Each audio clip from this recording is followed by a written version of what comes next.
bwana, mambo ni mengi alafu muda ni mchache. Tumeweza kuona Maimasa ameanika ukweli huu ambao uliweza kujificha kwa muda mrefu juu ya yale ambayo yamekuwa yakiendelea katika mitandao ya kijamii, lakini ukweli ni kwamba kuna vitu vingi ambavyo Maimasa anavijua kutoka katika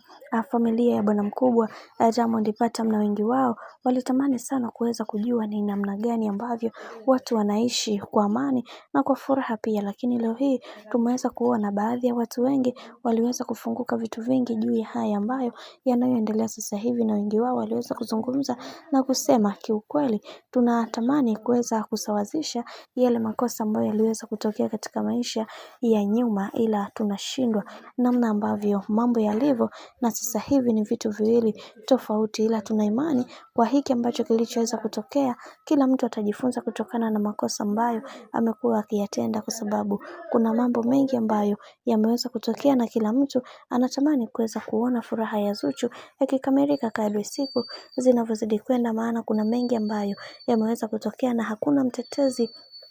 katika hili zaidi ya bibie mama Dangote, kwa sababu kila mtu amekuwa akieleza yake kwa namna ambayo yeye mwenyewe anaijua. Lakini leo hii tumeweza kuona mama huyu ameweza kumsifu sana bibie Zuchu na kumwambia kwamba wewe ndio kila kitu katika maisha ya bwana mkubwa Diamond Platnumz, na leo hii mama Dangote ameweza kuridhia kabisa Zuchu aendelee kuishi na bwana mkubwa Diamond Platnumz na kila kitu kiweze kwenda kuwa sawa. Sasa hapa ndipo ambapo maswali ya watu wengi wamekuwa yakiibuka na kusema kwamba kwa hiyo ndoa ya Diamond Platnumz inaendeshwa na mama yake mzazi. Bwana, mambo ndo kama hivyo ambavyo unavyozidi kuona mambo yanazidi kuwa mengi juu ya haya ambayo yanayoendelea kwa sasa. Mimi naomba nikusihi kitu kimoja, kama ndo mara ya kwanza basi usisahau kusubscribe, kulike, kushare pamoja na kucomment. Sina la ziada, wacha nikutakie siku njema na kazi njema.